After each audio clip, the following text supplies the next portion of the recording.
Queridos amigos y queridos hermanos, sean bienvenidos a su programa El Discipulado de la Hora Décima, este programa que nos permite poder meditar la palabra de Dios, especialmente el domingo, el evangelio que va a ser proclamado, que va a ser leído el domingo siguiente.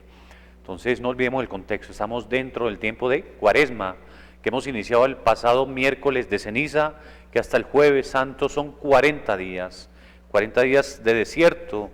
Así como nuestro Señor estuvo 40 días en el desierto, desde su bautismo hasta iniciar su vida pública, así como el pueblo estuvo 40 años en el desierto, desde la salida de la esclavitud de Egipto hasta la entrada a la libertad de la tierra prometida, así como el diluvio también duró 40 días y 40 noches, pues también se nos invita a nosotros estos 40 días a caminar, no es estar estáticos.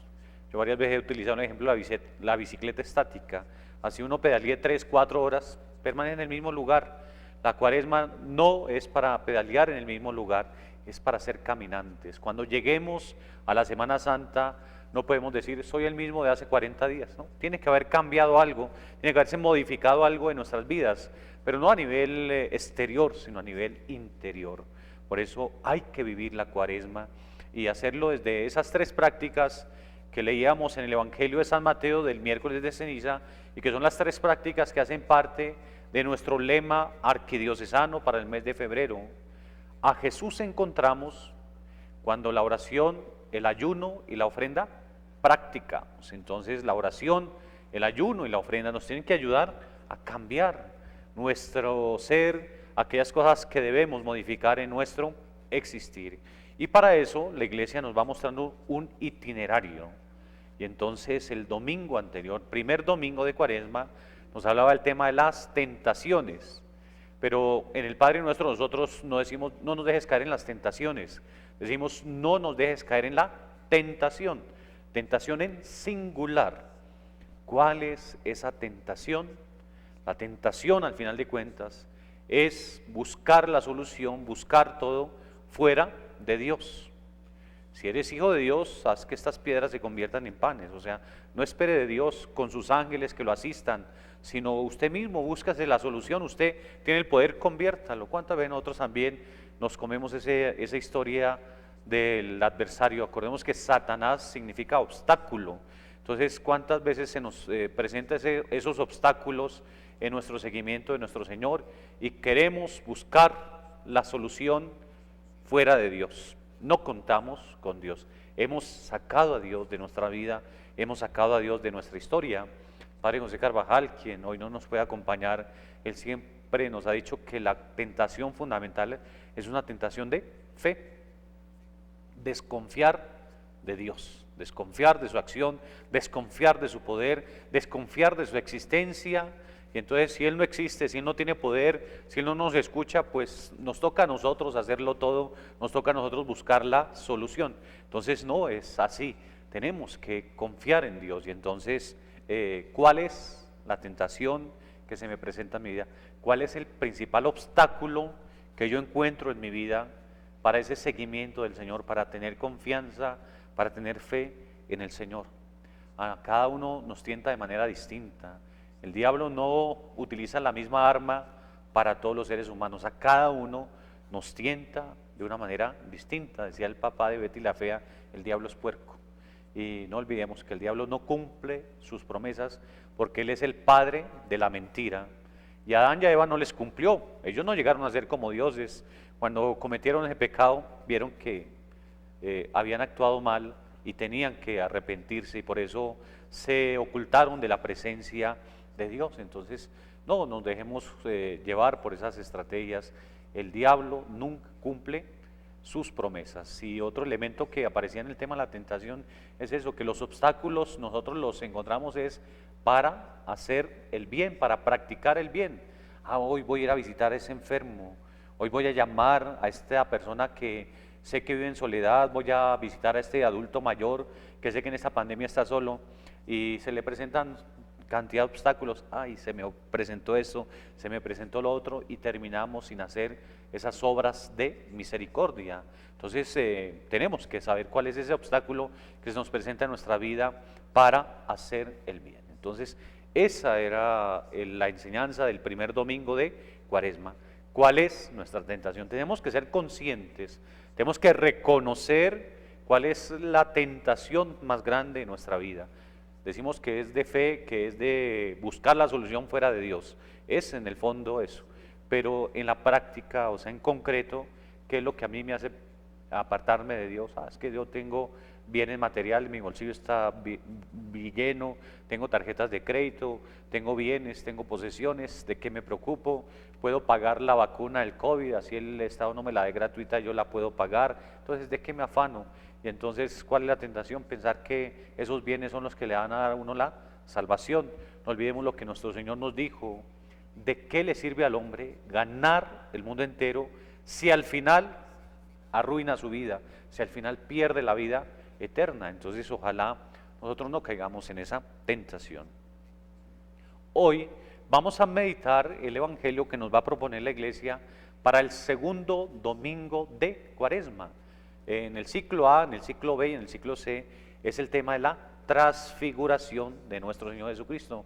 No olvidemos que es el cuarto misterio luminoso y que la luz aparece en este texto. Por eso los invito para que allá en sus casas nos dispongamos para hacer este encuentro con la palabra del Señor. Necesitamos de la acción del Espíritu de Dios. Pidámosle a nuestro Señor Jesucristo, que prometió enviarnos el Espíritu Santo, que nos envíe el Espíritu para poder sacar el mensaje, para poder sacar alguna enseñanza de este texto bíblico que vamos a leer y que va a orientar nuestros pasos en este segundo domingo de Cuaresma, que lo vamos a leer en la Santa Eucaristía. Ven, Espíritu Santo, llena los corazones de tus fieles y enciende en ellos el fuego de tu amor. Envía tu Espíritu, Señor, y se renovará la faz de la tierra. Muy bien, queridos hermanos, el evangelio que vamos a leer este domingo es tomado de San Marcos, del capítulo 9, versículos del 2 al 8. 6 días después, tomó Jesús consigo a Pedro, Santiago y Juan, y los lleva a ellos solos aparte a un monte alto. Y se transfiguró delante de ellos, y sus vestidos se volvieron resplandecientes, muy blancos, tanto que ningún batanero en la tierra sería capaz de blanquearlos de ese modo. Se les aparecieron Elías y Moisés y conversaban con Jesús. Toma la palabra Pedro y dice a Jesús: Maestro, bueno es estarnos aquí. Vamos a hacer 3 tiendas, una para ti, otra para Moisés y otra para Elías. Pues no sabía qué responder, ya que estaba atemorizado. Entonces se formó una nube que los cubrió con su sombra, y vino una voz de la nube: Este es mi Hijo amado, escuchadle. Y de pronto, mirando en derredor, ya no vieron a nadie más que a Jesús solo con ellos. Palabra del Señor. Gloria a ti, Señor Jesús. Muy bien, queridos hermanos, los invito para que con la gracia de Dios, de su Espíritu, vayamos sacando algunas enseñanzas desde el mismo texto. Lo primero que nos dice el texto es 6 días después. 6 días después de ¿qué?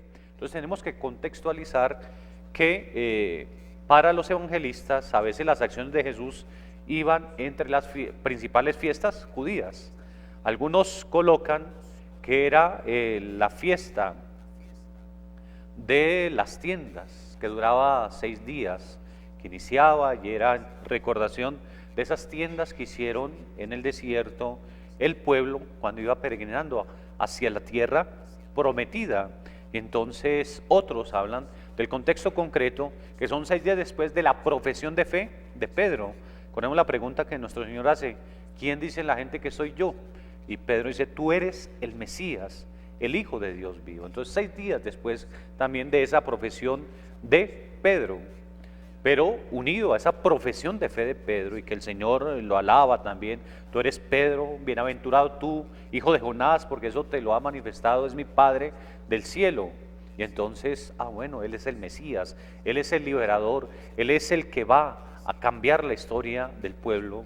Pero unido a eso, nuestro Señor les hace ver la pasión, les hace ver la pasión, les anuncia la pasión. No olvidemos que son 3 anuncios de la pasión.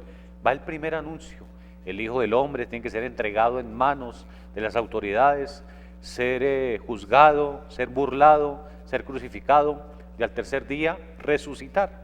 Ahí viene Pedro y nuestro Señor le dice: apártate de mí, Satanás, que no pienses como Dios, sino como los hombres. Y entonces viene la pasión y pues viene esa mezcla de pensamientos de los discípulos. Pero si es el Mesías, si él acepta que Pedro diga que tú eres el Mesías, y ahora nos va a decir que va a morir, ¿cómo es eso? Eso no es el Mesías. Y vienen esas dudas naturales de la parte humana, y nuestro Señor quiere mostrarles a ellos lo que va a suceder después de la muerte. Entonces dice: 6 días después toma Jesús consigo a Pedro, a Santiago y a Juan. No olvidemos que estos 3 discípulos son los mismos que toma Jesús en el monte de Getsemaní, horas antes de su crucifixión. Terminada la última cena, salen al huerto, él los lleva a orar, y allí deja a la mayoría de discípulos y toma a estos 3 discípulos, los lleva a otro monte. El monte aparece este domingo, tanto en la primera lectura, el monte Moria, donde Abraham va a sacrificar a su hijo, donde lo va a entregar, porque Dios se lo ha pedido. Y aquí aparece el monte Tabor, donde nuestro Señor sube también con estos 3 discípulos. Los montes estuvieron en la vida de nuestro Señor. En un monte es donde el diablo lo lleva y le muestra todos los reinos del mundo. Póstrate y te haré todo esto. El monte está presente en la vida de nuestro Señor en los momentos cruciales. Y aquí también va a un monte. No olvidemos que el monte en la Sagrada Escritura significa lugar del encuentro con Dios. Allá se sube a encontrarse con Dios. Moisés subía al monte Sinaí. Elías subió al monte Horeb. Abraham subió al monte Moria para sacrificar a su hijo. Entonces el monte es el lugar del encuentro con Dios. Hay sacrificio, hay esfuerzo. Para subir no tiene que hacer más esfuerzo que cuando va de plano, cuando va bajando. Hay que hacer esfuerzo, y el esfuerzo no es solo físico el que nos piden en esta cuaresma, es un esfuerzo espiritual, es subiendo. Se nos pide intensificar la oración. ¿Cuántas veces nos cuesta intensificar la oración porque no tenemos esa experiencia de oración? Se nos pide ayunar, y no está en el común nuestro ayunar. Se nos pide la ofrenda, el donar cosas, y no está de pronto en nuestro común hacer esas ofrendas. Entonces es subir al monte. Otro elemento que tocan los 3 evangelios, tanto el de Marcos, el de Lucas y el de Mateo, es en un contexto de oración. Jesús sube a orar, y allí en esa oración es donde viene esa manifestación. Los hebreos hablan de 3 contextos de estos textos. Primero, un texto natural, un monte, es algo que nosotros podemos ver en la naturaleza, la creación, Dios creador, que se vale de la naturaleza. Segundo elemento es la intervención de Dios en la historia, como decimos, intervino en la historia de Abraham, y la vamos a leer el domingo. Intervino en la historia de Moisés y de todo el pueblo que peregrinaba en el desierto. Entonces el segundo elemento es eso, la intervención de Dios en la historia. Y esa intervención de Dios en la historia nos viene con el tercer elemento, la esperanza, la venida y la manifestación del Mesías.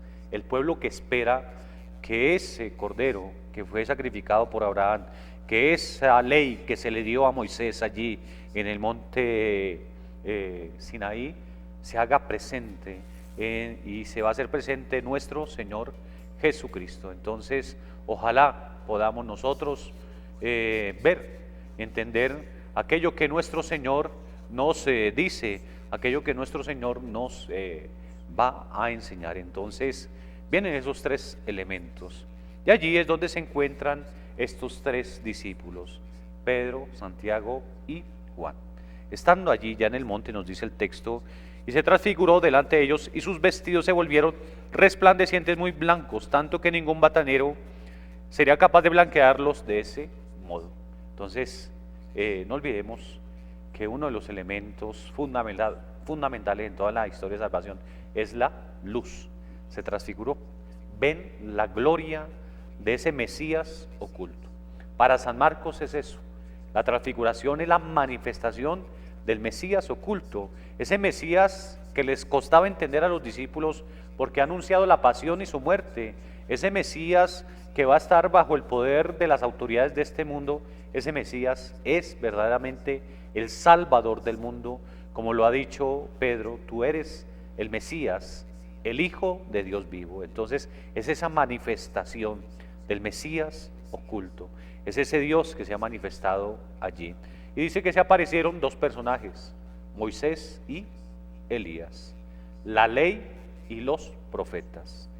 Elías, el profeta más grande, con el que Dios hablaba cara a cara, Moisés, a quien Dios le dio la Torá. Entonces eso significa también que nuestro Señor llega a plenitud el tema de la ley, que así como Dios le entregó a Moisés las tablas de la ley, la Torá, en el monte Sinaí, y al bajarse las comunicó al pueblo, ahora les entrega a la ley perfecta, la encarnación de la ley, nuestro Señor Jesucristo, y que cuando baje del monte, pues será entregado también a los demás discípulos, y que ellos tendrán después que anunciar a ese Jesús.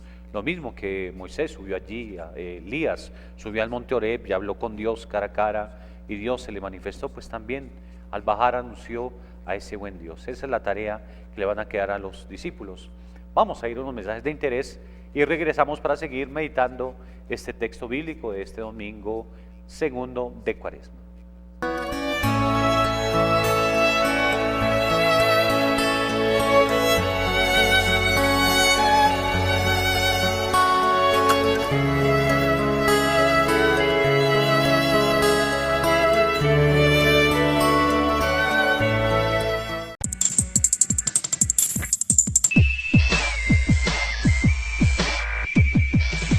Diseñar, imprimir y comercializar productos editoriales con criterio ético y empresarial, atendiendo eficientemente las necesidades de los clientes, es la misión de Grafiboy. Grafiboy en Tunja, Avenida Colón número 2242, pasos arriba de la Secretaría de Salud. Creatividad y tecnología en artes gráficas.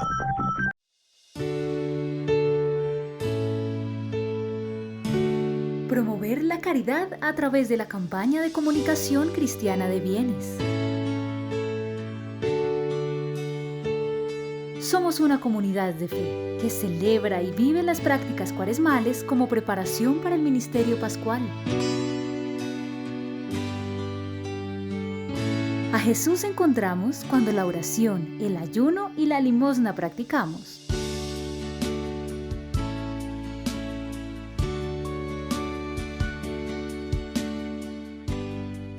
Si usted o su organización necesitan los servicios de un ingeniero aeronáutico, electricista, electromecánico, electrónico, mecánico, metalúrgico, nuclear o de telecomunicaciones, por ley, él debe presentar su matrícula profesional expedida por el Consejo Profesional Nacional de Ingeniería Eléctrica, Mecánica y Profesiones Afines. Si no lo hace, exíjala. Este documento garantiza que el ingeniero se encuentra autorizado para ejercer la ingeniería de su especialidad. Además, lo acredita para ejercer su profesión en cargos públicos, privados y como profesional independiente. Recuerde que la ley colombiana y los consejos profesionales tienen la tarea de inspección, control y vigilancia del ejercicio de la ingeniería y el cumplimiento de su código ético.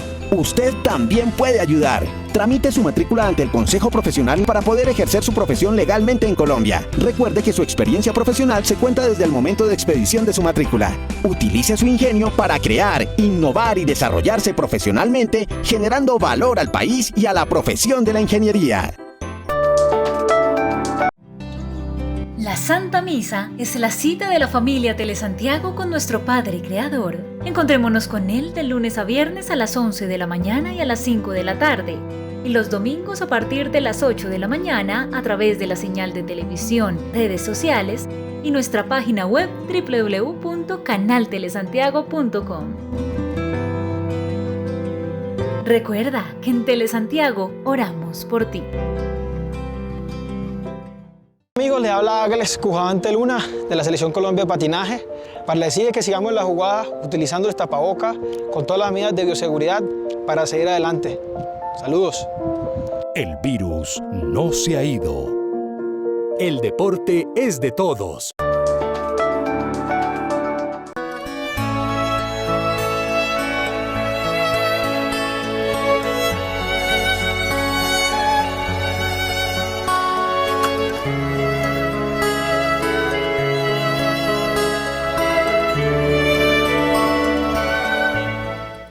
queridos hermanos, continuamos aquí en nuestro programa Discipulado de la Hora Décima. Somos discípulos y misioneros de nuestro Señor Jesucristo, y para poder ser misioneros tenemos que estar al lado del Maestro, por eso somos discípulos. Estamos al lado de nuestro Señor aprendiendo. Y hoy, en esta meditación del Evangelio que se nos propone el segundo domingo de Cuaresma, el tema de la transfiguración. Hemos ido leyendo el texto, hemos ido mirando algunos elementos que aparecen en toda la Sagrada Escritura y que hacen ver a Jesús como verdaderamente el Mesías, el Hijo de Dios vivo. Estamos hablando que se apareció Moisés y Elías, la ley y los profetas, los dos cimientos, los dos fundamentos de la religiosidad de los hebreos, de los judíos, la ley y los profetas, Moisés y Elías. Ellos conversan con nuestro Señor. Dice que después ellos dos desaparecieron. Queda nuestro Señor como el profeta por excelencia y queda nuestro Señor como la nueva ley. La nueva ley, el cumplimiento de la Torá. Así como Moisés le entregó al pueblo, bajando el monte Sinaí, las tablas de la ley, aquí, bajando nuestro Señor de este monte, va a ser entregado como la nueva ley. Nadie tiene amor más grande que el que da la vida por sus amigos. Un mandamiento nuevo os doy, que os améis unos a otros, ese mandamiento y esa nueva ley del amor. Dice Pedro, hagamos 3 chozas, una para ti, otra para Moisés y otra para Elías. No olvidemos que les he dicho que al iniciar les decía que 6 días después, 6 días duraba la fiesta de las tiendas. ¿Por qué los judíos celebran esta fiesta? Porque acordémonos que cuando Moisés bajó del monte Sinaí, pues allí construyó unas tiendas, una tienda para la presencia de Dios y que la nube de Dios bajaba ahí. Y entonces duraban esos 6 días en la celebración de la fiesta de las tiendas, recordando su caminar hacia la tierra prometida. Entonces, mire, eso que parece algo natural, eso que parece una experiencia de oración, se convierte en algo litúrgico. La liturgia es lo que nos hace celebrar.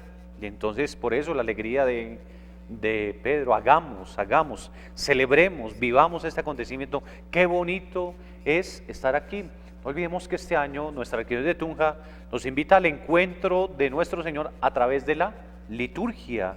Y entonces nuestro esfuerzo, nuestra dedicación debe ser para hacer de la liturgia esa celebración, que eso nos lleve a celebrar. Qué bonito es escuchar la palabra de Dios, qué bonito es participar en la Santa Eucaristía.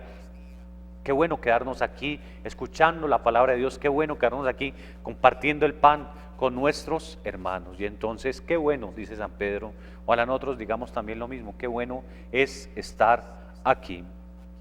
Y viene una voz, la voz del Padre desde la nube que dice, este es mi Hijo amado, escuchadle. No olvidemos que los hebreos, más que la vista, es el oído. Deuteronomio 6, Shema, escucha. Escucha. Nuestro Señor en muchas parábolas utiliza eso, escuchar. Él habla y hay que escuchar. La parábola del sembrador, cuando habla de los terrenos, dice él, son los que escuchan la palabra, son los que escuchan. Y aquí también Dios, el Padre Celestial, nos invita a escucharlo. Escuchamos a nuestro Señor. Para escucharlo hay que hacer silencio. No olvidemos que estamos diciendo que este texto de la transfiguración es en un contexto de oración. Cuando nuestro Señor está orando y experimenta esa comunión total con el Padre, es cuando viene esa luz, cuando lo transforma todo, pero porque lo escucha. Nosotros somos capaces de hacer silencio para escuchar la voz del Padre, para escuchar la voz de nuestro Señor y hacer lo que Él nos diga.